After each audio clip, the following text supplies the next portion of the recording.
Então, muito bem-vindas e bem-vindos, vocês que estão assistindo agora ao vivo e também vocês que vão assistir daqui a pouco. É, Deixa eu colocar aqui, pronto. Então, eu não sei se vocês estão me vendo adequadamente, eu espero que sim. Eu vou compartilhar a tela para começar o talk. Esse talk, então, como vocês sabem, eu dei numa conferência global de novas economias na Dinamarca, para a qual eu fui convidada. Essa conferência, para quem se pergunta quem chamou essa conferência, né, ela foi criada por um grupo independente de pensadores e empreendedores que já empreendem novas economias, que já estão ocupados com desenvolver tecnologias limpas, e uma dessas pessoas que participa desse grupo, esteve presente num retiro para mulheres que eu dei em outubro do ano passado, e ela é norte-americana e mora na Austrália, e naquele retiro ela estava, e mesmo não sendo em inglês, ela sentiu alguma coisa ali que ela me fez o convite na hora. Ela disse: Rita, vai ter uma conferência em julho e antes dela vai ter um retiro internacional de mulheres, eu quero que você vá. E eu disse: tudo bem, me chama. Pois em maio ela me chamou e conseguiu patrocinar uma parte da minha ida para lá e a outra parte vocês que me apoiaram e eu consegui ir. Então, só para dizer um pouco é, do contexto, né? Quem chamou e quem eram aquelas pessoas que estavam ali me ouvindo. Então, para falar um pouquinho mais de quem eram essas pessoas, a maior parte eram homens, era uns 2/3 de homens, muita gente dos países nórdicos, europeus, Noruega, Suécia, Finlândia, enfim, a própria Dinamarca, Alemanha, mas também muita gente de outros países, o que eu achei super curioso, super interessante. Tinha muita gente do México também, mas do Brasil só tinha eu, enfim. E foi muito, muito interessante falar com pessoas que eu nem imaginava como iam me ouvir.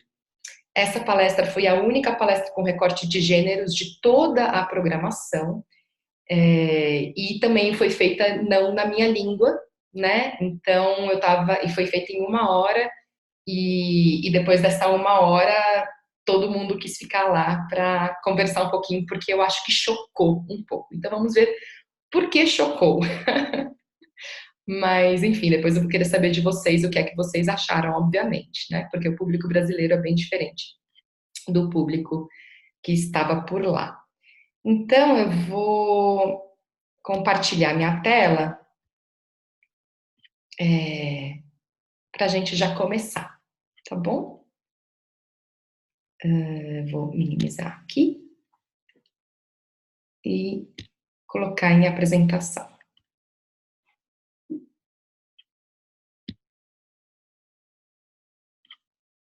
Ok. Então, gente,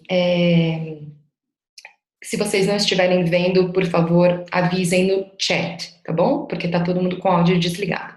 Então, o papel das mulheres na transição de um mundo em crise. Esse foi o nome da palestra, o nome que eu dei e que foi aceito. Eu começo a palestra escolhendo me apresentar com esta foto. Uma mulher brasileira, pronta para o carnaval, quer dizer, eu poderia estar entrando em vários estereótipos e eu escolhi propositalmente trazer essa imagem de uma família e de uma mulher ainda assim pouco estereotipadamente familiar, e todo mundo indo para o carnaval para trazer um pouco também da minha história pessoal a partir de onde eu falo.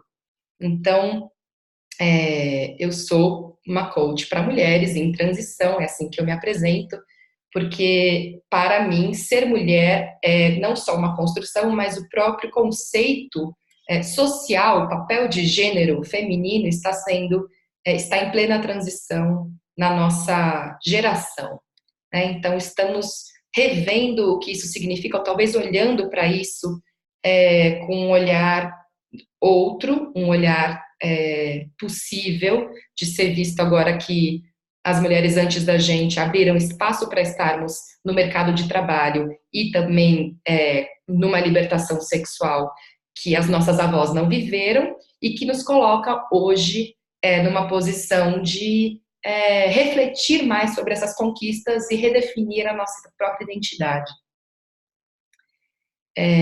Meu background é de uma pessoa que estudou direito e jornalismo, não seguiu tradicionalmente nenhuma dessas duas carreiras, mas todo esse estudo, ele me coloca numa posição de conseguir trabalhar com processos muito profundos, pessoais, de identidade, de mudança de identidade das mulheres, com um olhar, com um zoom out, que é um olhar de contexto, né? Então, o que é que significa socialmente ser mulher hoje e como é que isso dialoga com as nossas mudanças profundas pessoais?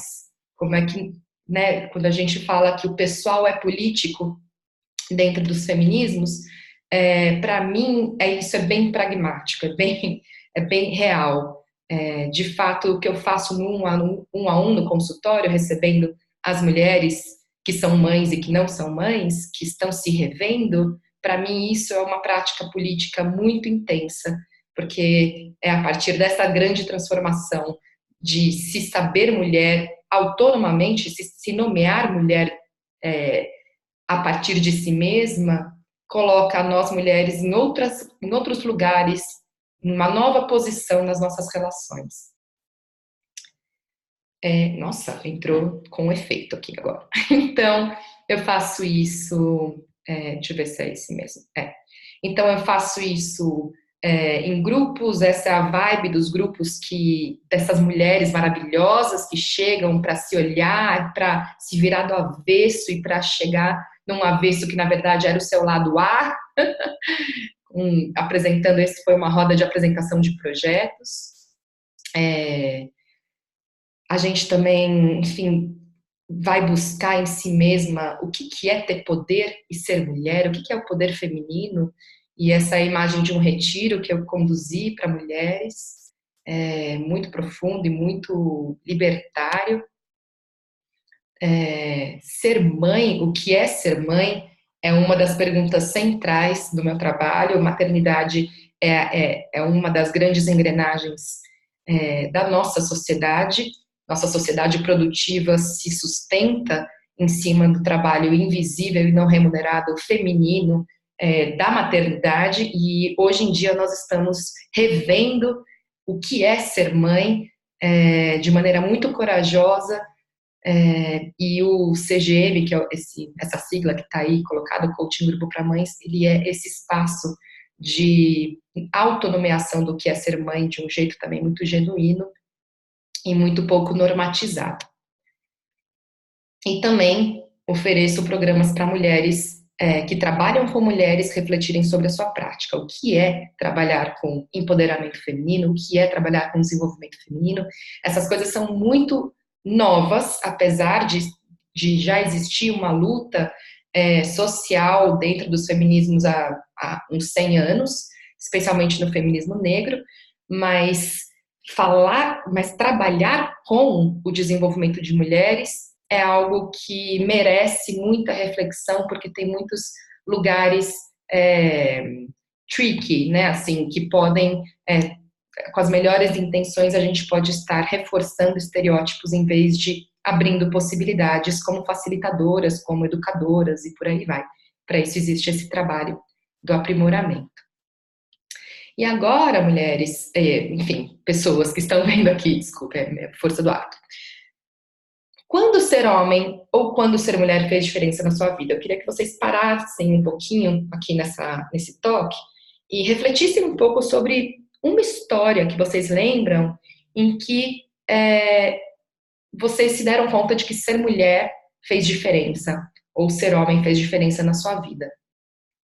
E eu vou voltar aqui para a gente, para as nossas carinhas, porque nesse momento eu gostaria de abrir o microfone para que umas 2 pessoas pudessem falar agora. Então, quando é que ser mulher no caso de vocês que estão ao vivo comigo, fez diferença na sua vida? Uma situação. E diferença positiva ou negativa. Não estou fazendo mudança, não estou fazendo nenhuma qualificação. Alguém quer falar? Paty, você pode trazer, ou Thaís?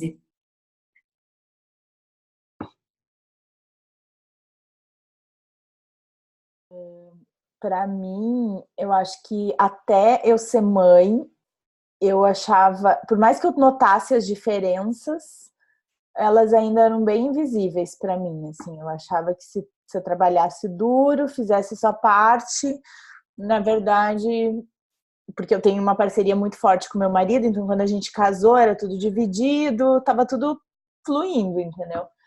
E aí acho que quando eu decidi ter a minha primeira filha, eu senti muito forte esse impacto, tipo, mas ainda a gente conseguiu um arranjo. Quando nasceu a segunda filha, que foi há 2 anos atrás, a minha vida virou de ponta cabeça e hoje eu continuo tentando colocar ela minimamente no lugar, assim. Então, porque é tudo um arranjo. Meu marido é piloto, então, tipo assim, eu sabia desse destino, assim, quando a gente casou, mas eu não.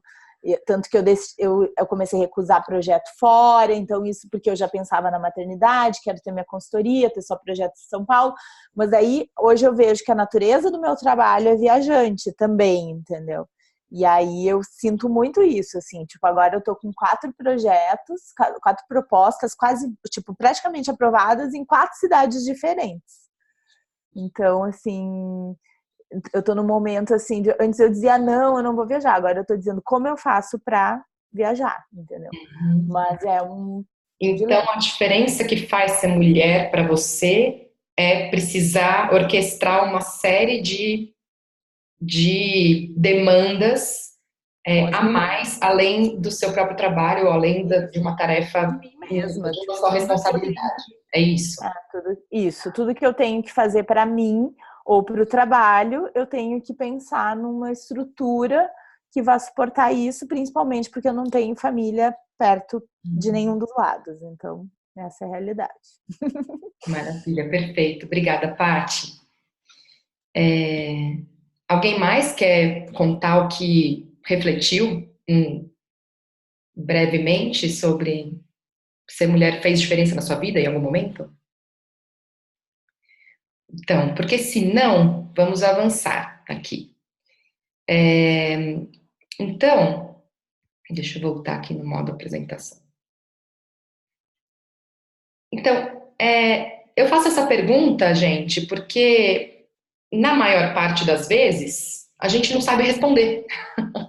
Faz diferença, mas a gente não sabe responder.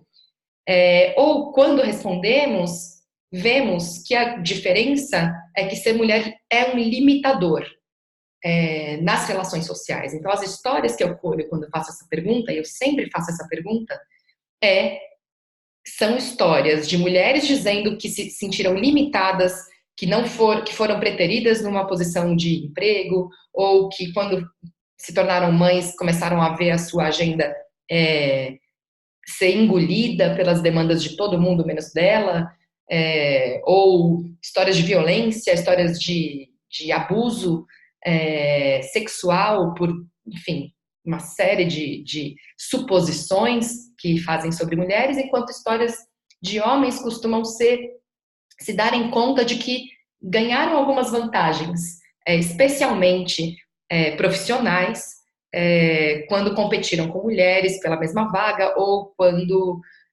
enfim, buscaram ascender na carreira, enfim.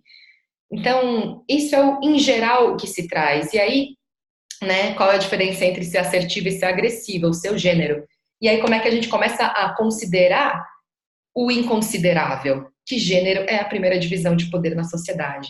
E tomar por dado, né, achar que isso é dado e, portanto, não merecer, né, um olhar prático sobre isso, é desconsiderar um recorte fundamental para entendermos os problemas atuais e, portanto, para encontrar soluções. O que eu vou falar aqui hoje, o que eu trouxe aqui hoje, é algo que é desse teor invisível e muito prático, só que invisível, ele não é material, é uma posição, é um tipo de pensamento que nos leva a tomar certas decisões, a, a priorizar certos valores em detrimento de outros. Lembrando que a gente está falando de uma crise global e que foi fruto de uma série de decisões tomadas com base em alguns valores, né? E aí se vê aqui. Tem um chat aqui. Que bom. Tá bom. Então, quando se vê essa imagem, que foi produzida por uma fotógrafa mulher, maravilhosa, brasileira, muito motivada por trazer a maternidade para dentro da cidade, onde está a mulher mãe na cidade, São Paulo, no caso, mas em todas as cidades, né? Então, quando a gente olha para essa imagem, ela evoca mesmo qual é o lugar da sustentação da vida da nossa sociedade. Olha para essa mulher, olha para o olhar dessa mulher, olha o que ela pode estar afirmando, segurando o seu bebê, amamentando o seu bebê no caos da cidade. O que é que ela simboliza, o que ela traz para a cidade e o que ela traz para a gente pensar. Tem uma pensadora que traz bastante insumo para a gente ver a história das mulheres num ponto de vista simultaneamente social, econômico e sutil e sensível. E ela, para mim, foi uma das únicas autoras em que eu li o lugar da maternidade mesmo como um lugar de poder na história das sociedades humanas. E é dela essa frase. No começo era mãe. O verbo veio muito depois. O que ela quer dizer com isso? Então, a gente tem na nossa memória celular uma lembrança de um passado remoto de 10 mil anos atrás, ou mais, um pouco mais, das primeiras sociedades humanas, né? Então, já imaginando aí antes, a pré-história, quer dizer, toda aquela história da evolução dos animais, né, chegarmos na forma humana e nos organizarmos de maneira a sobrevivermos como sociedade, nesse momento, é desse momento que ela está falando. Ela está falando das sociedades matrilineares. Então, nessas sociedades, né, que tem essa imagem linda da linhagem tão forte, né, como um fenômeno mesmo, como algo experiencial, a gente está ligada por uma linha, né, não sei se vocês já viram essa imagem, o que ela quer dizer, né, mas o corpo dessa mulher é a nossa avó, e ela está gestando a nossa mãe, e nós estamos em potência e em possibilidade num óvulo dentro do feto, que é a nossa mãe. Então, isso é tão poderoso, e isso em si é o próprio fundamento de sustentação da vida, a linhagem. A gente precisa considerar que gente que veio antes abriu caminho para estarmos hoje e que a gente precisa sustentar a vida para os que vêm depois. Isso é uma ética. E essa ética governava o modo como sociedades matrilineares se organizavam. Como era essa organização do poder nessa época? Era uma organização em que as mulheres e as crianças ficavam no núcleo. E por que isso? Porque por mulheres saberem por experiência o que precisava, o que era necessário para sustentar a vida, elas eram consultadas para tomar as decisões por toda a comunidade. Faz sentido, né, gente? Pois é. E homens, o lugar dos homens era servir a toda a comunidade, porque homens também querem sobreviver, queremos todos sobreviver, cada um na sua potência e cada um no seu lugar, e homens serviam a toda a comunidade, servindo ao núcleo, servindo as mulheres. O pensamento inteiro era orientado por essa ética pública. E o modo como o conhecimento se fazia nessas sociedades que eram nômades, né? Então, eram sociedades que precisavam se mover para encontrar alimento, para encontrar abrigo, para se precaver do frio. Imagina, em regiões absurdamente frias, como é que era esse deslocamento, né? Então, assim, o tipo de pensamento orientado para o todo que o núcleo tomava, que mulheres e crianças, mulheres olhando para crianças tomavam, era um tipo de pensamento super complexo e do que dependia a sobrevivência de todos. Então, a sensibilidade precisava estar incluída no processo decisório. Não era apenas uma inteligência linear e racional de causa e efeito, era uma inteligência de saber os ciclos, era uma inteligência tanto instintiva quanto intuitiva, para saber quando o tempo ia virar e tudo isso. Então, mulheres e homens tinham isso mais aflorado, mas eram as mulheres que olhavam o todo e tomavam decisão. É para esse lado, não é para aquele lado, e todo mundo ia. Eu acho isso sensacional, porque a gente tem isso na nossa memória celular. Pois é, e aí vem essa mulher, né, com essa feminilidade encaixotada, e o que é que aconteceu? Como chegamos nesse modelo feminino? E essa mulher dos anos 50, ela é em si um modelo ainda de feminilidade muito forte e que foi forjado, né, dentro do Ocidente. A gente está falando bastante da história ocidental das mulheres, gente. Então, dentro do Ocidente foi muito forjado pelos Estados Unidos, modernamente, né, e ainda é muito vivo. Essa mulher que é domesticada, essa mulher que é submissa, e encontra sua fonte de poder nessa submissão. Quem nunca ouviu aquela expressão, né? Em casa é minha mãe que manda, é a patroa, existe esse lugar, né, de expressão daquele poder gigantesco que a gente tinha de zelar por toda uma comunidade e atuar em cooperação com todos. Isso se reduziu a esta feminilidade. Imagina, portanto, como que ela pode ser expressada de maneira saudável hoje em dia. Enfim, se é possível isso, né? E aí, como que a gente chegou nessa mulher, né? Na história do Ocidente, porque as sociedades africanas, por exemplo, cada país foi por um caminho, e eu acho isso, e tem pouquíssima literatura sobre antropológica mesmo, sobre como é que as sociedades africanas deram outras soluções para as sociedades que se sedimentaram, que ficaram, que tudo começa aqui no Ocidente, mas aqui no Ocidente a história é a seguinte: das sociedades nômades houve a evolução, né, da tecnologia tem tudo a ver com o modo como a sociedade dividiu o seu poder, tem tudo a ver com gênero. Tecnologia e gênero é um casamento histórico. Então, quando a tecnologia das ferramentas, no caso, né, começa a avançar, começa a ter um outro tipo de trabalho necessário, que é um tipo de trabalho de fixação de território e, portanto, de delimitação de território. Isso é meu, isso é seu. E esse tipo de pensamento não era um pensamento de gênero feminino, até porque as mulheres ainda estavam, nessas sociedades de transição, colocadas numa rememória daquele lugar central que provavelmente as avós, as bisavós tiveram de tomadoras de decisão, indo agora para um outro lugar estranho, que é esse lugar do pera.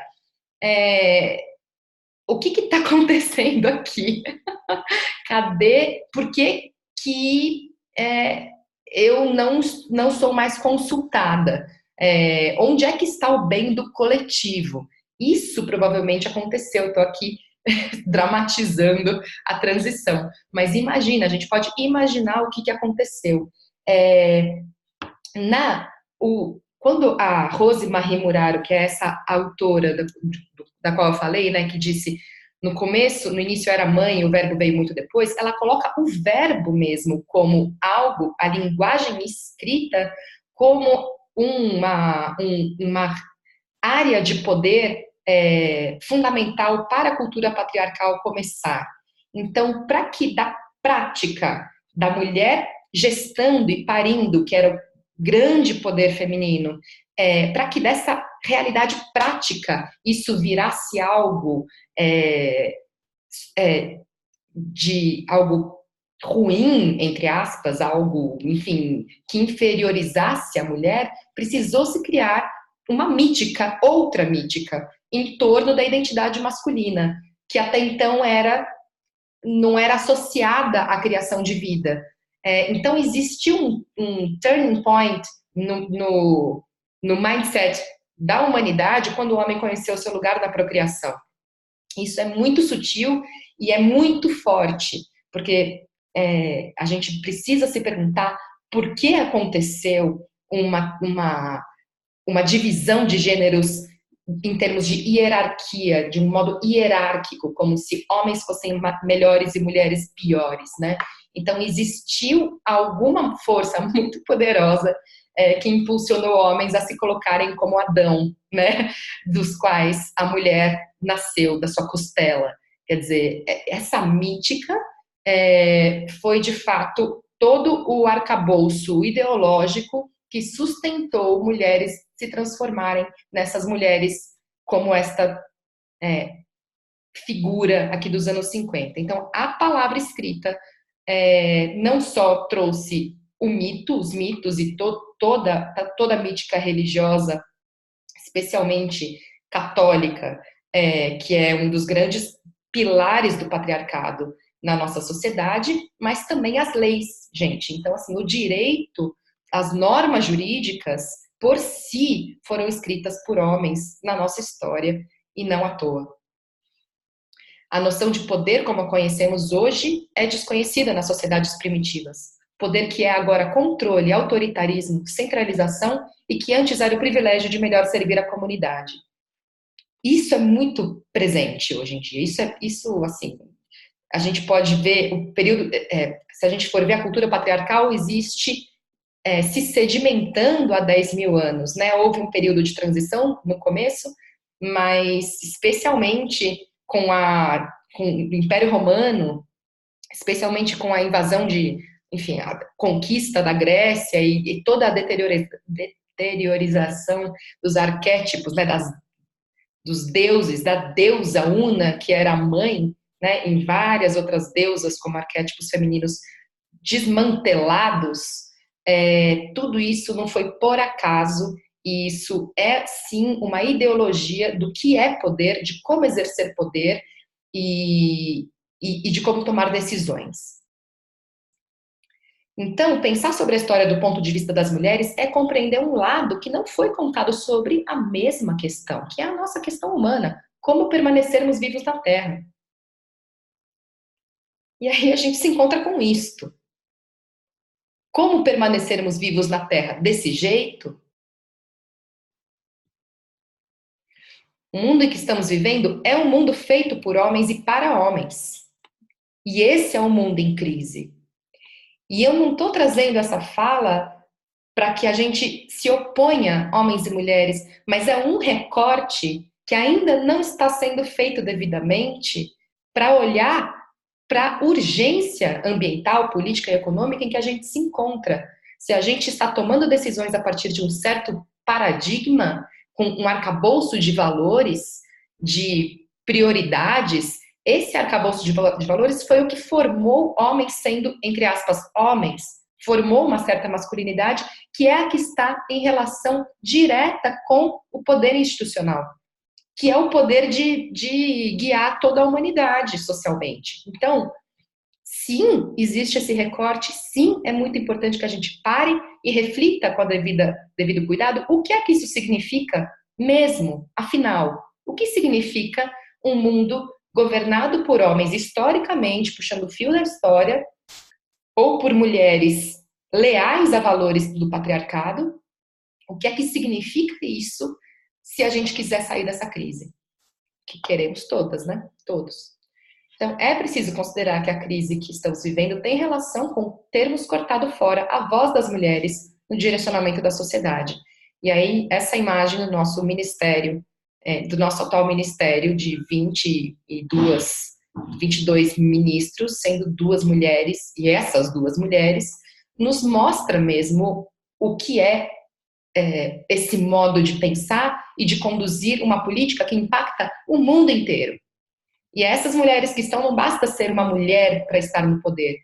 Mulher, você sabe o que é ser mulher para você? Você escavou dentro de você, você se reconectou com aquela memória celular? Somos capazes de nos posicionar desse jeito nas nossas relações?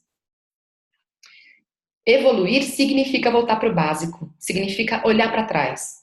Olhar para trás na nossa própria história, como as mulheres que somos, como os homens que somos, e na nossa história como sociedade, que é o que eu estou fazendo aqui. E aí vem todos esses nomes, né? De não, as habilidades socioemocionais para o século XXI, as profissões do futuro, são as profissões em que você vai ter que aprender a aprender. Esses nomes, gente, nada mais são do que habilidades femininas que foram abafadas nesses 10 mil anos. Essa capacidade de ler o todo, essa capacidade de ver holisticamente, de trazer a sensibilidade para a inteligência, são capacidades do feminino. E não estamos falando desse jeito, então vamos falar. Vamos dar os nomes aos bois, para que a gente se forme como lideranças femininas leais a esses valores que estão sendo necessários, e não aos modelos de liderança que vêm sendo propagados e vêm sendo propagados das melhores faculdades de administração de empresas, administração pública, direito, e por aí vai. E aí vem essa maravilhosa a Greta Thunberg, essa menina de 15 anos, sueca, né, gente? E a Teresa, que é uma menina também aqui brasileira, fofa, incrível, de 10 anos ou 12 agora, que são lideranças femininas, nesse lugar de ser leal ao que faz bem para o mundo, ao que precisa ser feito para que todos possam usufruir. Isso é um dos valores principais de quem sustenta a vida. E não é à toa que a Greta é uma jovem mulher, uma menina, pedindo para que jovens adultos cresçam e parem de ser meninos, guiados por seus próprios desejos, sem pensar no amanhã. Né? Ela participando ali das conferências globais pelo clima. Uau! A única saída para a crise é incluirmos o modo de pensar e de agir feminino de volta no jogo do poder. Tá, e qual é esse modo de pensar feminino? O que é isso? Do que a gente está falando?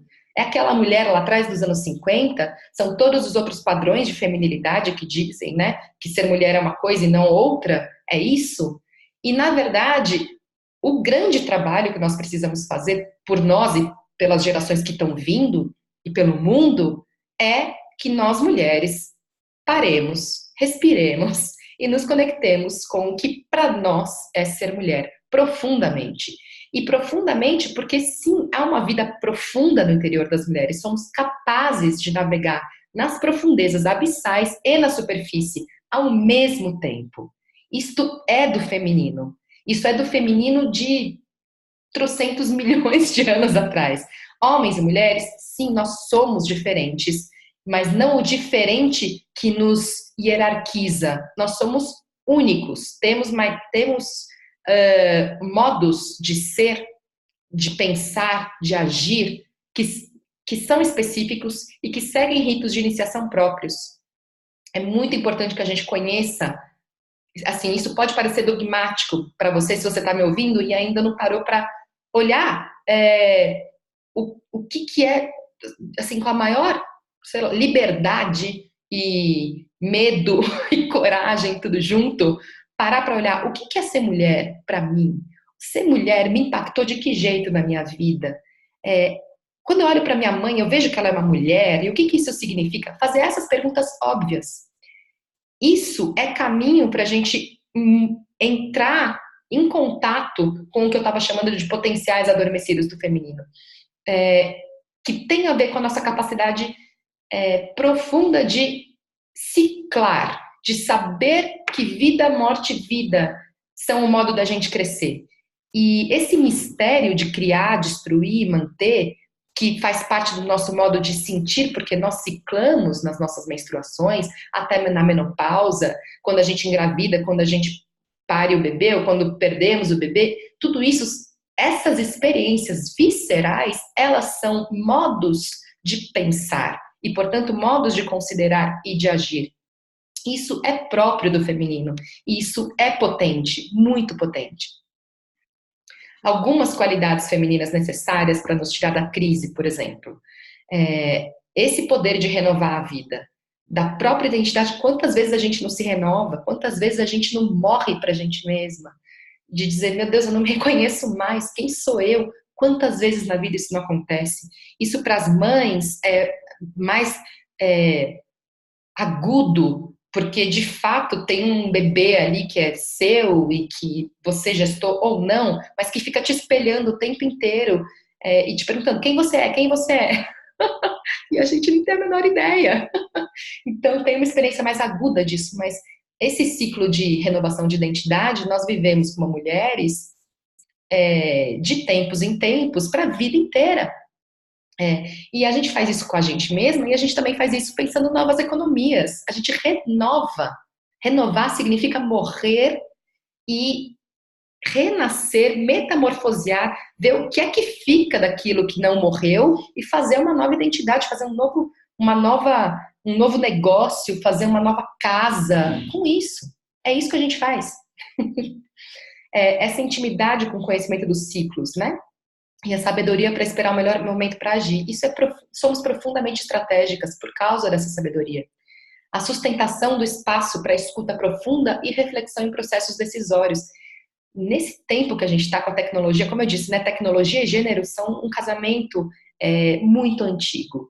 E cada vez que a gente avança na tecnologia, avançamos, mudamos o nosso modo de pensar e de agir, certo? E, portanto, de organizar poder na nossa sociedade.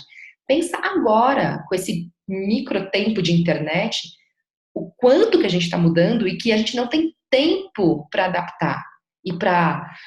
Ai, pera, quem sou eu agora? Como é que a gente pensa? Como é que a gente se organiza? Não temos esse tempo. E aí todas as crises de ansiedade e de pânico e de depressão e tudo isso não é por acaso que está acontecendo. Não desaceleramos para refletir e para dizer, não, pera, não estou acompanhando mesmo, deixa eu ficar aqui um pouquinho mais. Essa habilidade é uma habilidade feminina, esse poder de desacelerar e de dizer, vamos com calma. Eu posso não saber, tá tudo bem não saber. Deixa eu dar 2 dias para sedimentar, para decantar, que aí eu vou ter uma visão mais clara e tomar uma decisão melhor. Isto, gente, é um poder feminino. Além, tem esse último que eu quero trazer aqui, que é chorar como modo de cura. É muito importante o choro sincero, para dar aquele twist, aquele turning point de, nossa, toquei a dor mais funda, que me fazia repetir aquele padrão que eu não quero mais viver, e ter a coragem de chorar uma dor que você nem sabe de onde vem, mas que você tem medo, tanto medo da dor, que chorar é um ato de profunda coragem. Então, esse choro sincero, e não o choro da vítima, da vitimização, esse choro sincero é o choro movedor, e nós mulheres temos mais acesso a isso. E isso é também um poder, especialmente hoje em dia. Então, mulheres, essa foto está aqui no pedido de precisamos nos reconectar com o que é ser mulher na sua plena potência para cada uma de nós. É sobre isso, o trabalho é esse. Não está dado ser mulher, mas o trabalho é se toque, veja quem é você, onde é que você mora dentro de você como mulher, o que é ser mulher para você, o que é ciclar. Você cicla, você tem relação com os seus diferentes estados naquele mês, naquele período, você se ouve, você percebe a sua guiança interior. Todas essas bruxarias que eu tô falando, e não por acaso são nomeadas de bruxarias, né, foram completamente colocadas de escanteio e vistas como pejorativas ainda hoje em dia na nossa sociedade profundamente intelectualizada e mental, essas bruxarias, elas são o nosso caminho, um grande caminho de reconexão, um grande caminho. E isso é feito com a gente aprendendo com outras mulheres, que esses valores são importantes a despeito do que todos os estereótipos que nos formaram culturalmente digam. E a partir desses lugares corajosos, criar nossas micro-revoluções, ocupando espaços com as nossas vozes e com esses modos de pensar e fazer. Claro, são modos de pensar e de fazer que, como eu disse, nós mulheres somos capazes de descer nas profundezas abissais e de estar na superfície da lógica, da materialização, da racionalidade, simultaneamente. É essa simultaneidade que é um poder absurdo e que precisa estar, né? Essa história em que nós fomos formadas, né? Especialmente classe média alta, que pôde ir para a escola, para boas escolas, e que colocou na intelectualidade o grande valor, né? Para se orientar no mundo, como se objetividade fosse isso, né? A gente castrou mesmo a sensibilidade e a própria subjetividade, a própria intuição como parte, como recheio dessa racionalidade. Muito importante trazer isso de volta, porque foi esse mundo extremamente objetivo e racional, sem sensibilidade, que entrou em colapso agora. E aí, exemplos. Por exemplo, eu tive esse ano o prazer, a honra de mediar uma mesa com a Manuela Dávila, a Joyce Bert e a Thaís Farage, criada por essas duas maravilhosas, que é a Dani Carvalho e a Thaís Rapka, que estão aqui, ó. E essa mesa foi sobre maternidade. Então, mulheres poderosas que estão falando no mundo a partir do que é ser mulher para cada uma delas, trouxeram suas histórias da relação com a maternidade, como a maternidade trouxe potência para elas. E a história que eu vou trazer aqui da Manuela, para mim, fez assim um estrondo dentro, tipo, uau! O que ela contou? Ela disse: olha, eu estava seguindo minha carreira política desde os movimentos estudantis, e ela entrou em Brasília como deputada federal aos, sei lá, 19 anos, e ela estava em Brasília seguindo a carreira política no Congresso desde então. Já fazia uns 10 ou 12 anos que ela estava em Brasília. Até que, vejam vocês, estava tudo bem, o lógico seria ela seguir em Brasília para ocupar cargos cada vez de maior poder, certo?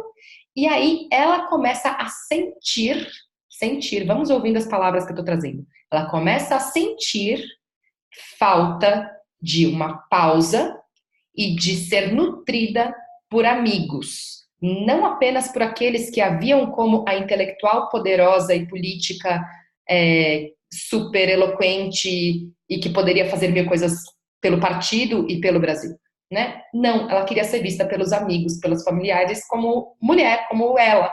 Quem era ela? Ela sentiu esta necessidade e por sentir essa necessidade, ela decidiu voltar para Porto Alegre. E aí ela disse assim: a maior parte dos meus colegas olhou para mim e disse: tinha que ser uma mulher mesmo, você não entende de poder, você nunca mais vai conseguir nada aqui em Brasília, você não vai conseguir seguir nenhuma carreira política mais, você matou a sua carreira. Bem, feito isso, para ela esvaziar, 2 anos depois ela estava como pré-candidata à presidência do Brasil e depois a vice-presidência na chapa do PT. Então, e fez o que fez, né, nessa campanha que foi um marco histórico para toda a nossa história e para toda a política internacional. Então, assim, o que é que está te regendo? Qual é a coragem necessária para seguir aquilo que não é o mais lógico, mas que é o necessário a ser feito, que é o mais correto a ser feito para ela, em primeiro lugar, e para um todo ali, porque ela resetou vários códigos de como fazer política dentro do partido e depois que ela teve filha, porque esse foi um caminho que ela abriu, um vazio que ela abriu para ela, para caber outras coisas, inclusive um bebê. Depois que a Laura nasceu, ela levou essa menina para todo canto e trouxe novas práticas políticas que incluíssem a criança. Maternativa é outro exemplo, para mim, que eu vejo de mulheres que estão falando do lugar, desse lugar escavado dentro de o que é ser mulher, o que é ser mãe, o que é necessário ser feito. E aí elas estão, Ana Laura Castro e a Viviane, estão nesse momento sustentando, já tem 5 anos essa rede, e agora elas estão cada vez mais apostando no empoderamento econômico para mães de todas as formas, seja empreendedorismo, seja capacitando para o empreendedorismo materno, seja criticando, ocupando espaços de influência, enfim, isso, espaços de influência para trazer a causa materna para ser vista e para criar novos modelos de trabalho, especialmente dentro do universo corporativo. E os retiros de mulheres, essa aqui embaixo, aqui sou eu, feliz da vida, no Retiro Internacional de Mulheres lá na Dinamarca, que antecedeu a conferência. E olha só a cara dessas mulheres, quer dizer, tem mulheres de 16 anos, mulheres de 70 anos, juntas, de vários países, e esses momentos são os momentos em que a gente aprende umas com as outras. O que é ser mulher para mim, o que é ter poder, qual é o poder feminino, o que é poder feminino em mim, na minha história, na minha linhagem, aqui estou sendo leal. Todas essas perguntas fundamentais que moldam o nosso jeito de fazer e que podem abrir caminho para a gente fazer diferente, para não repetir aquilo que nos excluiu, isso a gente aprende, rememora entre mulheres, e nada melhor do que os retiros. Para mim, retiro de mulheres é um ato político também, e muito sensível, profundamente curador, para que a gente volte a nos ocupar com liberdade e com autonomia. Bom, falamos muito das mulheres, mas e os homens? Qual é o papel dos homens? Bom, a gente pode dizer que eles já tiveram um belo papel em destruir o planeta. Por favor, homens, isso não é pessoal, é histórico. E aí, esta fala, gente, é a fala que eu estava trazendo anteriormente, mas agora nomeada. É um modo de ser homem relacionado ao poder institucional que trouxe toda essa bagunça que a gente está vivendo. Então, é claro que eu não estou dizendo que as mulheres são imaculadas, santas, maravilhosas, salvadoras da humanidade. O que eu estou atentando é para um fato histórico. Desde muito, as decisões sobre todo o planeta e sobre toda a humanidade foram tomadas em pequenos círculos masculinos.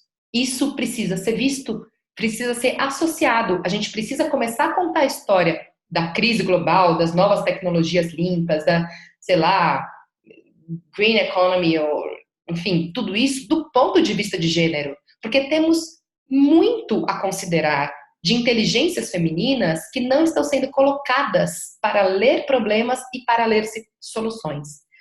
Então, sim, essa fala, ela é real. E os incômodos que ela traz são maravilhosos, porque a gente precisa levantar esses incômodos. Precisamos falar sobre isso, sobre o que é ser homem e ter poder, assim como estamos falando sobre o que é ser mulher e ter poder.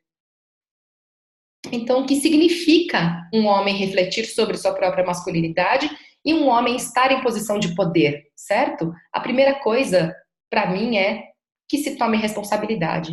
Então, homens, tomem a responsabilidade por serem homens, por terem aprendido a ser homens deste jeito, de um jeito que exclui, de um jeito que pressupõe milhares de coisas sobre mulheres, sobre si mesmos, sobre trabalho, sobre divisão de trabalho.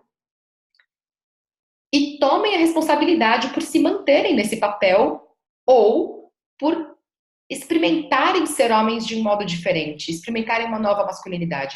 Tomar responsabilidade, se saber, dentro da nossa sociedade brasileira, dentro da nossa sociedade global, se saber um homem neste momento histórico, é tomar responsabilidade por tudo que antes fizeram como homens.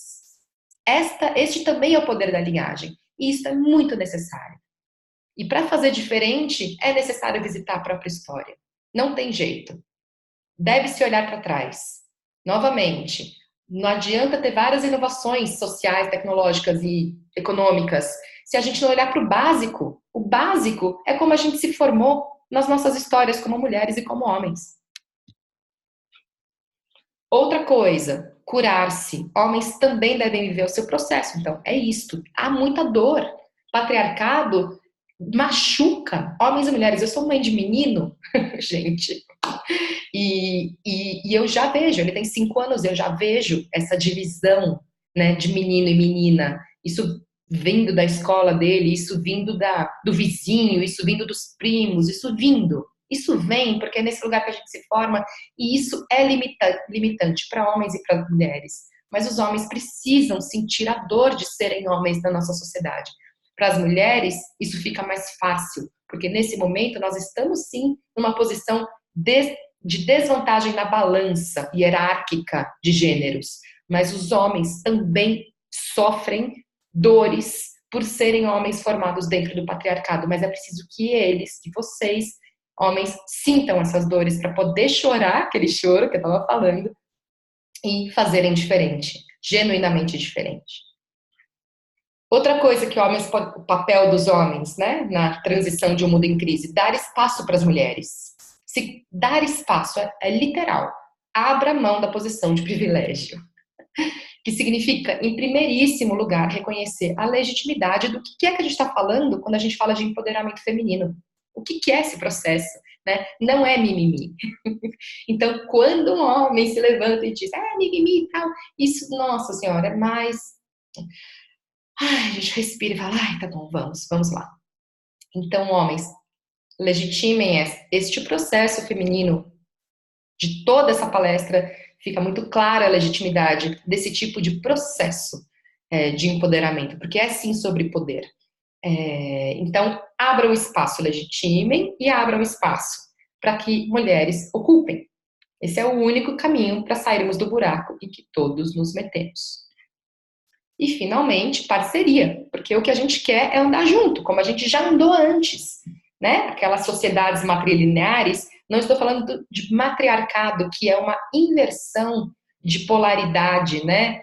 De dominação. Quer dizer, a gente sustenta os valores do patriarcado, mas quem está no papel de dominação é a mulher. Não é disso que a gente está falando. A gente está falando de um modo de se organizar socialmente em que ambas as qualidades, ambas as potências, masculina e feminina, sejam desenvolvidas em mulheres e homens. E a gente tenha lugar equânime de divisão de poder. Porque não faz o menor sentido uma hierarquia de valores que qualifiquem mulheres de um jeito e homens de outro. Não faz nenhum sentido. Isso não é biológico, não é factível, é cultural. E cultura nos forma, mas nós também formamos cultura. Vamos formar uma cultura de parceria e a gente começa com a gente mesma, em casa e nas menores relações e também nas maiores relações nos espaços institucionais de poder. Então, é isso. Muito obrigada. E esta foi Vou terminar de... Pronto. E essa foi a palestra, gente, que foi dada ali para um público de umas 70 pessoas. Tinham várias... de uma programação paralela. E essas pessoas atenderam, foi o maior público de toda a conferência, em uma só palestra. E agora nós temos um tempo para que a gente converse, né? Então, como é que foi para vocês? Como é que vocês estão ouvindo isso? Há perguntas? Gostariam de fazer perguntas, apontamentos? Alguma reflexão? Agora é a hora. Então, vocês podem abrir o vídeo e abrir o áudio, tá? Se quiserem, para a gente conversar sobre tudo isso. Qualquer pergunta. Tati, o que você acha? Nossa, para mim, eu tô nesse movimento, assim, comigo mesma, de autodesenvolvimento, né? Desde quando a gente fez o coaching, eu continuo, né? E aí, eu tô muito em empresas. Então, os meus workshops de comunicação não violenta são 100% masculinos. E aí, o que eu percebi no último, assim, eu fiz um workshop para 3 turmas, 75 homens seguidos, assim, tipo, tinha 2, 3 mulheres em sala, né? E aí, peguei encarregados, supervisores numa indústria super, imagina, indústria, bem clima de indústria. E aí, quando chegou nos gerentes e nos diretores, tipo, eu me peguei fazendo exatamente a mesma coisa que eles, defendendo o que eu faço e o que eu valorizo, né? E aí foi ótimo, porque eu tava em dupla e a pessoa que tava comigo, que você conhece até a Raila, ela fez psicossíntese contigo. Ela falou, Paty, tipo, para tudo, entendeu? Para, vamos parar e vamos mostrar outra coisa, outro modelo. Isso é um convite para vocês. Mas, assim, eu acho que é muito desafiador, assim, eu vejo, eu me sinto numa situação, num momento, assim, e acho que por isso que tá afetando muito a mim mesma, porque eu vivo dois mundos, né? Então, toda coisa da maternidade, das crianças, nananã, e aí eu vou para esse mundo machista, tipo, empresarial, de comando e controle, e eu sou agente de mudança aí. Então, assim, só muito autodesenvolvimento, muita meditação para dar conta dessa energia, porque eu acho que é esse o grande desafio, assim. O que eu posso dizer para vocês é que contar um pouco de como é que foi para mim, né? Tá ali. Uhum, porque era um ambiente parecido. Não sei se é Não, parecido. porque já é um ambiente em transformação, né? Eu acho que é diferente, tipo, tenho acompanhado uma amiga minha que tem a Covila, a Fabiana Maia, que trabalha com CNV também, e eu acho que mesmo assim, ela ainda acha que essa coisa das relações humanas de poder ainda é o grande desafio dos sistemas novos de vida, entendeu? De moradia. Não adianta tu cuidar lá do sistema e não cuidar das relações de poder que acontecem dentro dele. Uhum, perfeito, muito bom, muito bom. Então, para mim, gente, eu ainda estou elaborando, né? Vai ter inclusive uma nova aula online sobre isso, só sobre as minhas elaborações de como foi fazer essa fala. Eu posso dizer para vocês que essa fala, desse jeito que eu construí, ela foi construída por causa de tudo que eu vivi nessa viagem, que foram experiências ressonantes com o meu tema. Então, assim, eu vivi situações de machismo muito gritantes na Alemanha e na Dinamarca, que eu fiquei sem reação na hora, mas que no dia seguinte eu consegui me posicionar em várias delas. Então, e foi uma atrás da outra, e me parece que quando a gente vai imbuída de algo, né, no foco, tipo, vou falar de equidade de gêneros, a potência da mulher, o papel da mulher. Então, assim, a vida se O encarrega. universo diz, vamos ver então, né? A vida se encarrega, né? É um sucesso. E aí, e não só isso, mas eu trouxe também, eu consegui, a minha palestra era no penúltimo dia da conferência, então eu pude ver, né? Eu pude compreender os temas e o modo como as palestras eram dadas. E todas as palestras foram dadas naquele modelo de palco-plateia e muita gente da plateia desconectada com o palestrante falando sem parar, sem aquele conhecimento passar pelo coração, sem passar pela própria vivência, às vezes, como se precisasse, como se autoridade significasse essa isenção, essa objetividade, né? E eu fui vendo tudo aquilo e vendo a plateia dormindo em muitas das palestras por causa disso. E eu fui me inspirando e ao mesmo tempo mudando a narrativa dessa palestra umas 5 vezes. Porque uma coisa é falar aqui no Brasil, sim, e falar dentro da bolha, né? Da Sim, minha bolha. exatamente. Uma coisa é falar de feminismo, de, tipo, tocar nesses temas aqui. Outra coisa é quando eu tô no cliente, Com entendeu? Quando eu tô mulheres, experimentando isso com no cliente. mulheres, porque é o meu público, né? Eu adoro estar com mulheres e é quentinho e gostoso para mim, sabe? Eu me nutro. Aí eu fui para lá, entendeu? Sim. Em inglês, aquela coisa toda, assim, tudo bem, eu leio em inglês, ouço, escuto, mas se expressar desse jeito que eu me expresso, em inglês, não é muito fácil. E aí, bom, então, e aí, gente, eu vendo tudo aquilo, mudei a minha narrativa umas 5 vezes, e eu fiz questão de ir pro básico. Essa história de voltar pro básico foi algo que eu colhi de lá, sabe? porque eram realmente conversas muito abstratas até, conversas de inovação, né? Inovação tecnológica, sei lá, uma análise de conjuntura, nada passando por aqui e nada sobre o poder colocado nas relações de quem é que está fazendo essas novas tecnologias acontecerem, de quem é que está produzindo esses novos conhecimentos. Então, a minha intenção foi de fato trazer uma. Eu não esperava que fosse chocar, porque chocou, gente. Chocou. Eu queria saber como é que vocês recebem, como é que vocês receberam, vocês sentiram, o que que vocês sentiram ao receber essa palestra e o que que vocês pensaram. Porque ali, quando terminou, e eles eram muito rígidos com o horário, terminou, terminou. E aí eu terminei com isso, obrigada. Tum, acabou. Aí eu vi o povo assim. E aí eu precisei dizer, olha, gente, vamos abrir espaço para umas 4 vozes aqui, vamos, vocês podem falar, tá? Vamos exceder aqui o tempo, porque não vai dar para parar desse jeito. E daí, as vozes que se colocaram, uma foi, cara, foi um homem japonês do Japão, gente, sensacional, tava lá. E aí ele disse, eu te ouvi, e os homens ao meu redor tratam as mulheres como objeto sexual.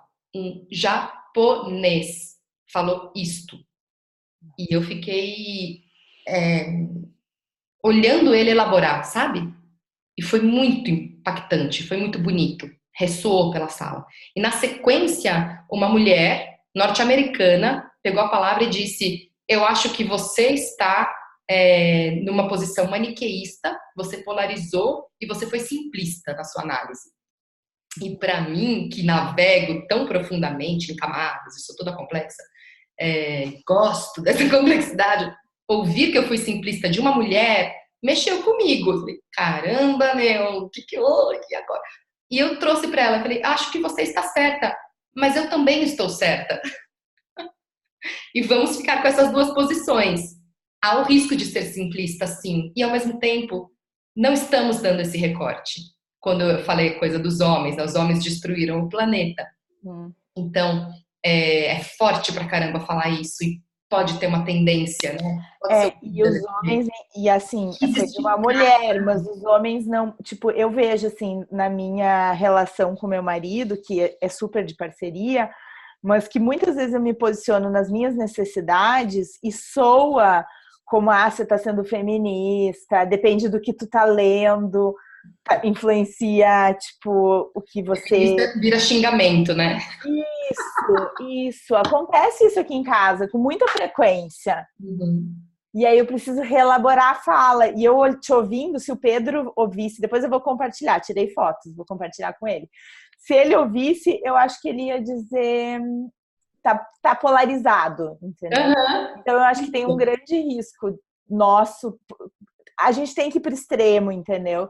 E eu sei porque eu sou do Sul e a Manuela, por exemplo, acompanho muito ela e lá ela é muito criticada, porque tu imagina, Imagino. super machista e tal.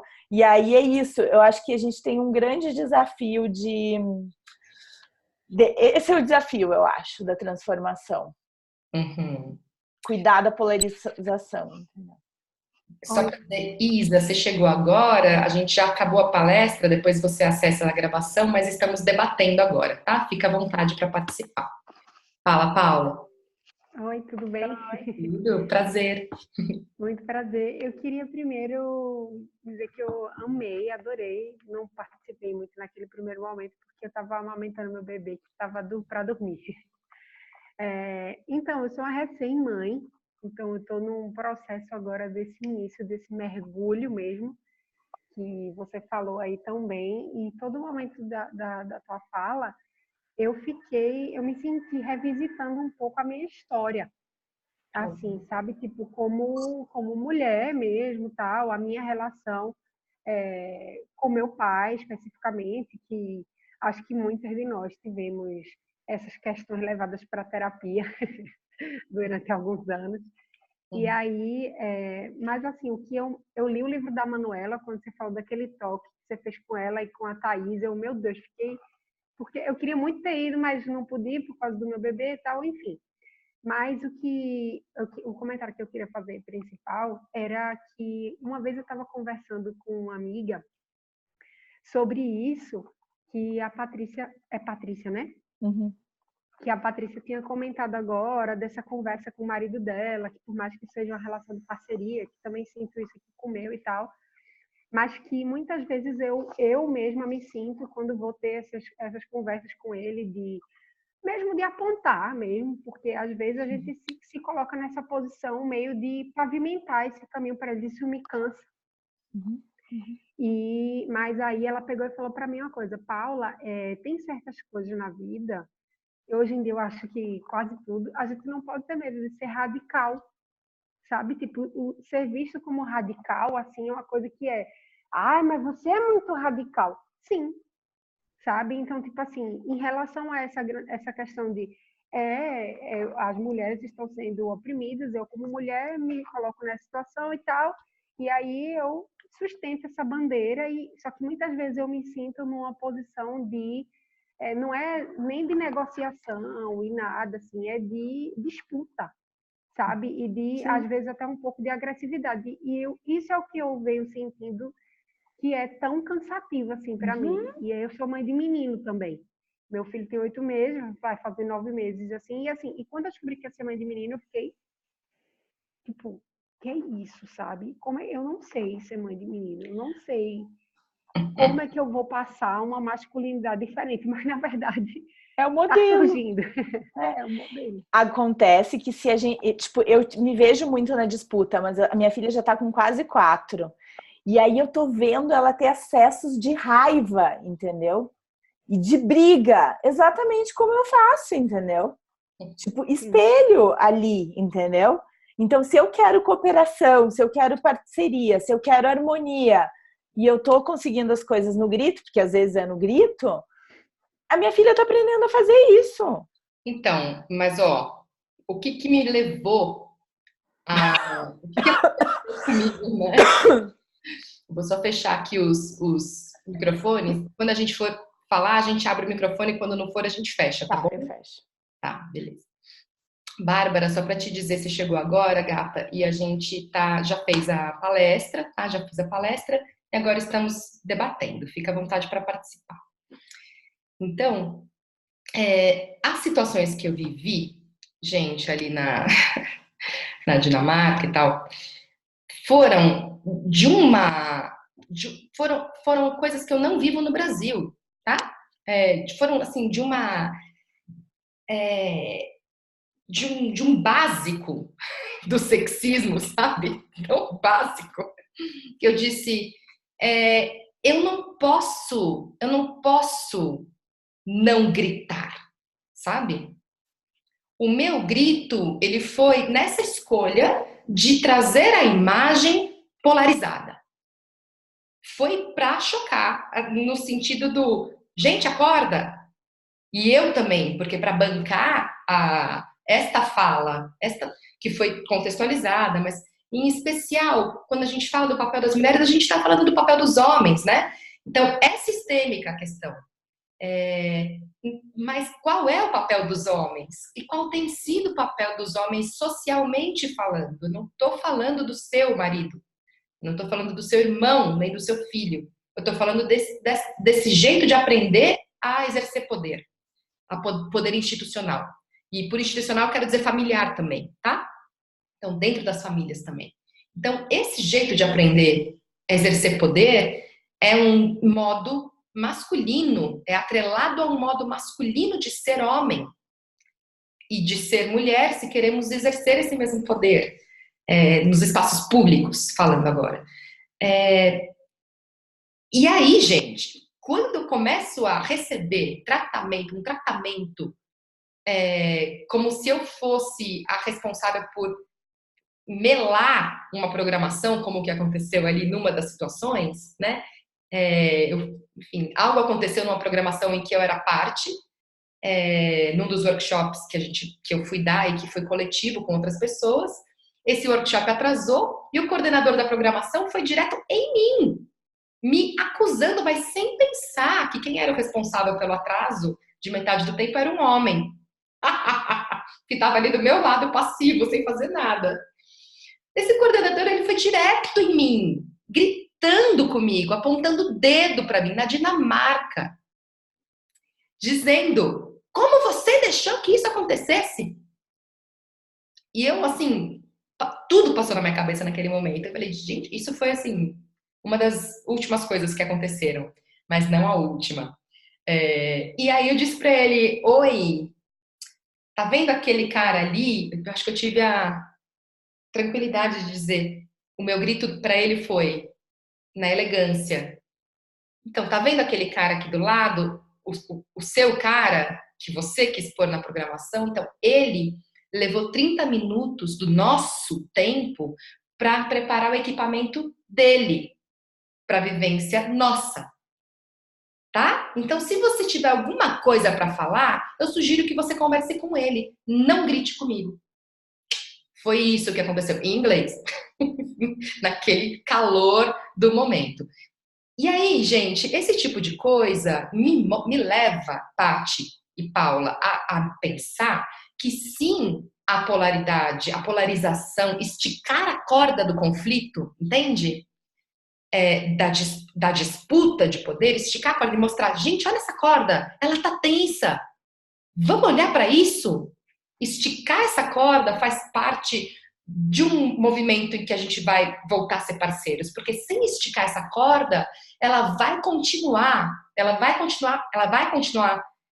num grau que vai esgarçar, entende?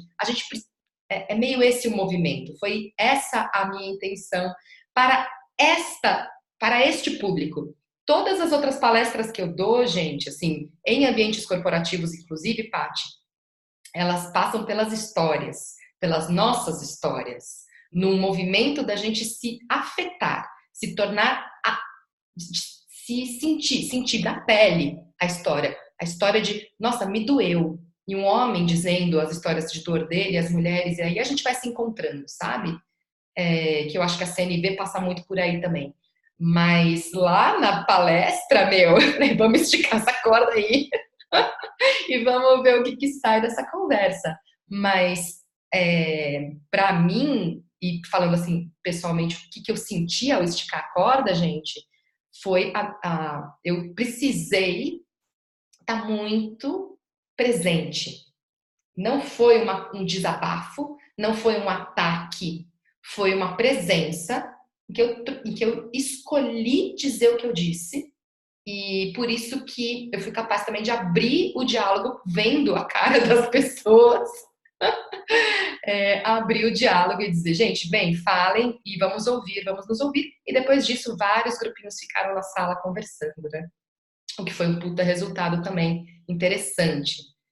Mas precisa ter uma presença para sustentar esse tipo de fala, eu acho que vai naquilo que ninguém quer falar, vai no elefante branco, né? Fala, olha o elefante branco, gente. Como que Ô, vocês... Rita, É. Rei Leão, o que eu sinto ao te ouvir, assim, né? Maravilhosa.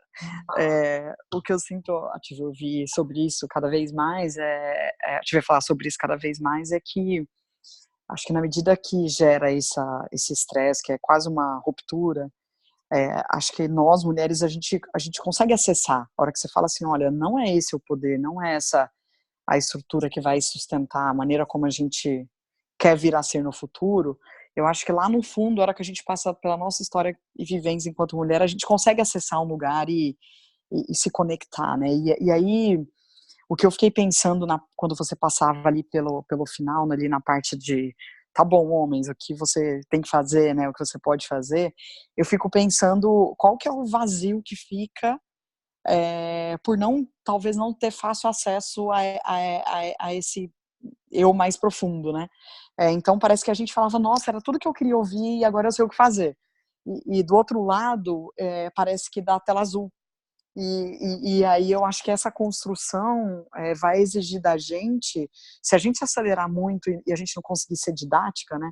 Que é o que você fala, cara, teve uma hora que eu me calei, teve uma hora que eu me posicionei, teve uma hora que eu fui firme, fui presente. Eu acho que é esse desenvolvimento que a gente quer ter, porque senão não vai ter diálogo, né? Não vai ter uma coparticipação na construção disso. Demais, Rê. Você sabe que você falando, uma das vozes ali, foram umas 4 ou 5 pessoas que falaram, né? No final. E um deles foi um jovem homem, devia ter uns 30 anos. Nem isso, 20 e poucos. E a fala dele foi: tá, o que que eu posso fazer então? Me fala, É isso, é me isso. fala, porque tá foda, entendeu? Na prática, por onde eu começo, né, basicamente. O que eu posso fazer então, né? E aí o que eu trouxe, e eu fiquei refletindo sobre isso, a palestra que eu passei para vocês agora foi exatamente o que eu falei lá. É claro que de lá para cá eu já teria mudado, né, gente? Porque é muita coisa que reverberou em mim. E uma das coisas bonitas que aconteceram foi assim que eu cheguei no Brasil, eu ofereci mais um módulo do programa de aprimoramento para profissionais que trabalham com mulheres. A Rê fez, e foi um módulo de masculino e feminino. Um módulo em que a gente trabalhou com polaridades e masculino e feminino, e homens e mulheres. E eu convidei o Guilherme Valadares, que é o fundador do Papo de Homem, para ser um dos facilitadores. E aí ele trouxe 1000 dados sobre as masculinidades, sobre os homens, e sobre o silêncio dos homens, e a dor dos homens, e tocou todo mundo, sabe? Tocou geral, me tocou. Eu falei, agora eu entendi ainda mais a fala daquele menino. Tá, e o que que eu posso fazer? Porque eu não sei o que fazer, né? E o que eu trouxe lá na hora foi, então, o que você pode fazer é você correr atrás. Eu não vou poder te dizer. Eu não posso te dizer. Eu posso te sugerir uns lugares, mas se você vai precisar sentir a dor de ser homem, de tomar consciência de ser esse homem que você aprendeu a ser, que seu pai foi, que seu avô foi, sei lá. Esse homem aí que a gente está falando, onde ele existe em você?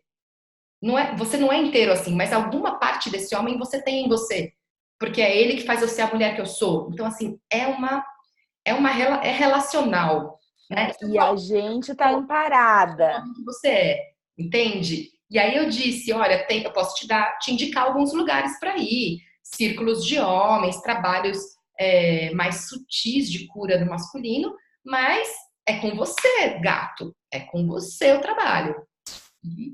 E aí eu tô repensando. Isso também foi a íntegra do que eu falei para ele. Eu também tô repensando o meu papel nessa balança, né? Como mulher, com todos esses poderes que a gente tem, como usar com responsabilidade esses poderes de navegar nas profundezas e na superfície ao mesmo tempo, né? Tô repensando, Rê.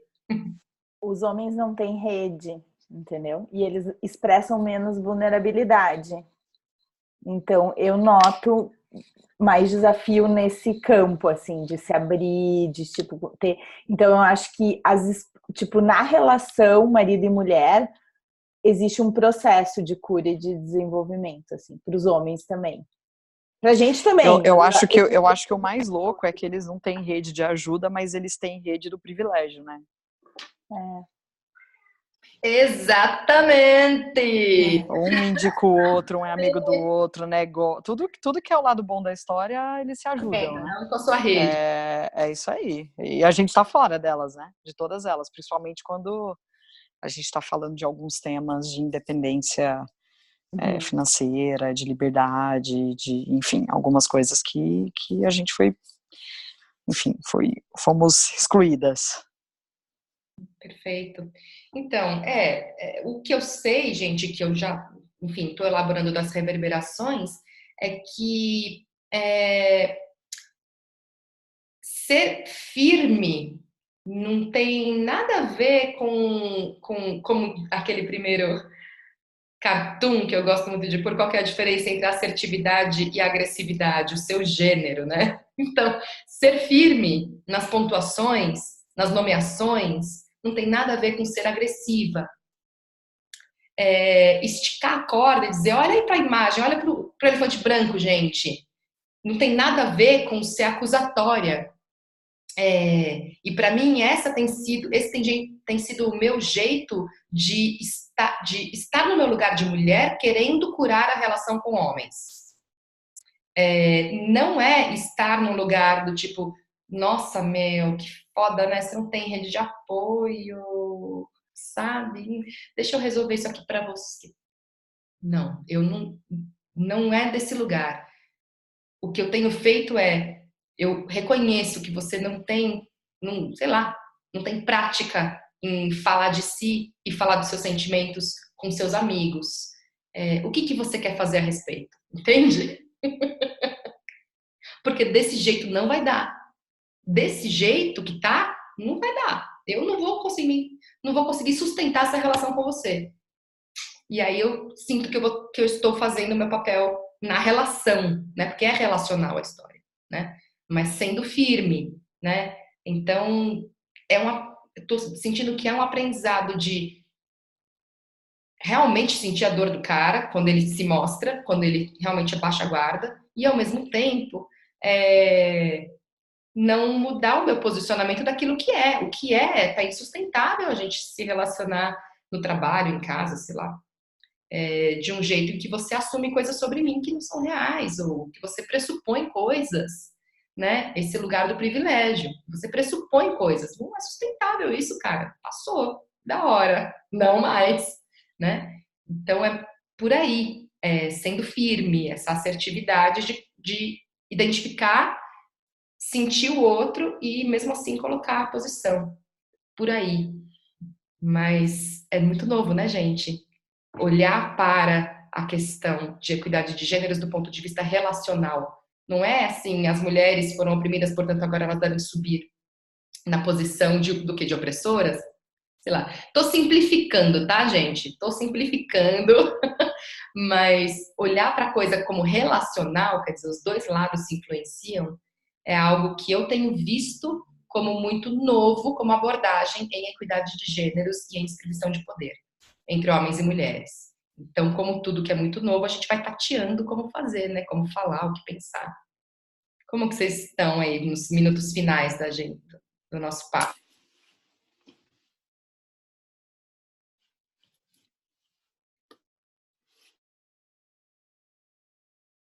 Eu me sinto ainda com a sensação de que eu tenho que ensinar os caras, sabe? E isso me deixa sempre muito cansada, sabe? Eu quero só ensinar meu filho. Não quero ensinar meu marido, não quero ensinar para o meu irmão, não quero ensinar para o cara da fila, nem para o Uber. Mas, no entanto, isso é o dia a dia da pessoa. E eu acho assim, tipo, que eu tô cansada. Não sei se vai ajudar, mas eu fui numa palestra uma vez no Fórum Cláudia de Presidentes e eu assisti uma conselheira de administração que é super ativista e ela falou assim, Paula, as pessoas me perguntam, mas você não cansa desse assunto, não? Você não cansa? Você, tipo, vive fazendo esse assunto? E ela fala assim, eu canso bastante, me cansa. Aí eu descanso e depois eu começo de novo. Porque cansar não é... E eu acho que isso tem a ver com o nosso ciclo também, assim, do tipo, do nosso processo, tipo, até quando eu vou ser assertiva, quando eu vou ser firme e quando eu vou recuar e vou, tipo, é uma sabedoria esse processo, assim. E a minha percepção, assim, com o marido, tipo assim, eu não quero mudar todos os homens do mundo, os maridos das minhas amigas, tal, cada um se vira aí com os seus. Mas a minha relação, um dia uma amiga minha falou assim, eu não vou, tipo, você vive falando, não sei o quê, uma pessoa que não é tão próxima, mas é amiga. E aí ela falou assim, porque eu não vou ficar, eu, tipo, desisti do meu marido, terceirizei aí, arrumei babá, e daí eu falei assim pra ela assim, e ela tem menino, eu falei, beleza, acontece que eu tenho menina, e que elas vão casar com o seu filho, entendeu? E o modelo que seu filho tá tendo, tipo assim, não vai casar. Não, elas com certeza vão aprender, porque não é o modelo que elas estão aprendendo em casa. Mas, tipo, o que eu quis dizer para ela é assim, minha filha, não adianta você educar o seu filho. Tipo, até adianta se educar, é óbvio, que senão você está sendo simplista. Tipo, alguém que se separou não vai conseguir educar o marido separado. Mas eu acho importante, assim, porque a gente é modelo dos nossos filhos, entendeu? Então, tipo, que modelo... Então, eu acho que a relação do casal é uma relação que não dá para desistir, entendeu? Dá para desistir, sei lá, pelo menos a minha visão, dá para desistir quando você resolve, não, então tá bom, beleza, não quero mais. Mas assim, enquanto eu estiver na relação, eu vou lutar por essa equidade, por essa parceria que eu acredito, né? E que não tem a ver com eu sou mais e você menos, ou tipo assim, eu só quero lidar, né, com as coisas assim. E é tudo muito sutil, né? Tudo, por isso que eu tenho muito receio dessa coisa da polarização, pelo seguinte, tipo assim, eu não tô aqui defendendo os homens, mas, por exemplo, no meu caso, o meu marido, ele tem um emprego, tipo, cartão, ponto, horário, avião, sai do avião, entra no avião, tipo, eu tenho flexibilidade, né? Então, eu acolho coisas que ele não dá conta de acolher, por escolha, mas daí qual que é a contrapartida? Então, a gente está sempre, eu acho que você sempre está nessa dança de olhar e pensar, a gente está fazendo isso porque você é mulher e eu sou homem, ou porque tem outras coisas além disso no sistêmico, entendeu? Que você tem que considerar. Eu acho que é isso. Isso dá muito trabalho, Paula. Tipo, muito trabalho. Muito bom. Coloca 2 filhos, uma de 4 e uma de 2, né? Então, tem muito dentro do balaio, sim, mas aqui o recorte é de gênero, e ele é um recorte tão básico que é invisível. E, e é sobre isso. É sobre isso. Então, vamos aprendendo, né, o que isso quer dizer na prática. Estamos na nossa rodada de check-out, então, Thaís, quer falar? Então, eu estava aqui pensando em muitas coisas, né? Muito profundo tudo isso, mas assim, de tudo que você falou, que é o momento que eu saí do coaching, eu tô vendo muito e tô trabalhando muito, é a questão dessa presença que você teve muito, né? De entender esse lugar. E de pensar justamente nisso, né? Eu às vezes evito puxar a corda, né? Tensionar a corda, sempre pensando nesse modo conciliatório, né? Porque assim como vocês falaram, eu também sou casada e tenho 2 filhos, um casal, então eu tô sempre tentando olhar a perspectiva das pessoas, assim. E não tensionar, mas eu tô muito claro, assim, de que tem um momento que eu preciso puxar a corda, entendeu? Eu tô assim, tipo, na beira de puxar. Eu vou precisar puxar, entendeu? E doa quem doer, assim, não vai ter como.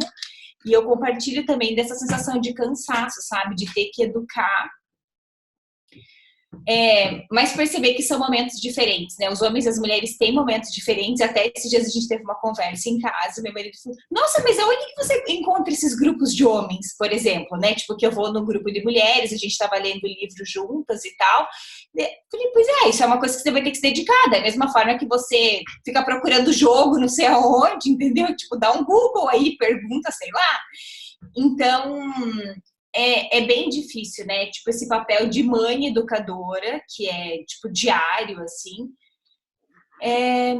Que, sei lá, a mulher se construindo, né? Mas agora até para as minhas crianças eu já falo, ó, estamos em momento de construção todo mundo, então não adianta ficar, né? Tipo, esperando, assim, a gente vai ter que se construindo mesmo, todo mundo junto. E eu acho que é isso, assim, de muita presença, de perceber essas sutilezas, né, que você viu de muito básico. E eu imaginei que a gente já tivesse... Estava muito curiosa para ver a tua fala de lá, porque imaginei que a gente estava no país tupiniquim. Como se tupiniquim fosse pejorativo, mas, né? Mas no sentido de gênero, assim, eu acho que toda a mudança que a gente vivenciou na última eleição, assim, eu acho que toda essa questão de, né, eu imaginei, assim, que o estudo de gênero lá tivesse outras teorias e pudesse, tipo, não ter tantas, do tão básico, né, você ter sofrido tão básico. Eu imaginei, e o mais legal foi isso. Foi o de, gente, vamos voltar para o básico, que a gente não está fazendo o beabá direitinho. Isso, a gente está investindo em tantas outras coisas. Eu tenho essa impressão, mas é real. O básico, mas aqui a gente não passou na prova, eu tô achando que a gente tá sempre repetindo o mesmo lugar. E talvez isso que dá a sensação de sempre de cansaço, mas a gente vai ter que ficar no primeiro ano várias vezes, entendeu? Isso, maravilhoso. E isso passa pela nossa presença, assim, né? Muito, muito da presença, que é o que eu tenho trabalhado desde que eu saí do CGM. Assim. Axé. Gente, a gente está finalizando. Eu queria só deixar aqui, enfim, queria saber se Renato e Bárbara querem falar alguma coisa no check-out, como últimas reflexões. Paula também já falou, né? Ou não? Falou. Mas, enfim. Não, só obrigada. Ai, maravilhosa. Eu que agradeço pela presença. E queria só deixar aqui como reflexão, gente, o nome do talk, né, é o papel das mulheres na transição do mundo em crise. Então, a reflexão que eu deixo para vocês que assistiram, sendo mulheres e sendo homens, pensando aqui que está gravando, sendo mulheres, o que esse nome diz para vocês? O nome desse talk, o papel das mulheres na transição de um mundo em crise.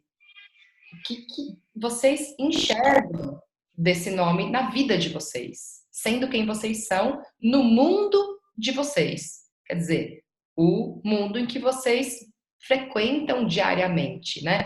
Não estou falando do globo, estou falando do mundo cotidiano de vocês, porque é nesse lugar, quando eu falei das micro-revoluções, é nesse lugar que a gente começa a resetar as bases das nossas relações e do modo como a gente exerce poder e, portanto, do modo como a gente cria e como a gente, enfim, produz vida, né? Não reproduz as coisas. Então, o que é isso na vida de vocês, sendo mulher, sendo homem, né? É isso que eu quero deixar como reflexão final. Muito obrigada por hoje à noite e a gente se encontra em breve, né? Quem vai ficar para as próximas, daqui a 15 dias tem mais aulas, uma sobre o poder feminino e a última só sobre a grande reflexão de tudo que eu vivi por lá, que eu tô fazendo aos pouquinhos, já fiz um pouquinho aqui com vocês. Tá bom? Muito bom. Obrigada, gente. Até. Obrigada, pessoal. Beijos. Obrigada. Boa Tchau, noite tchau. para todo mundo.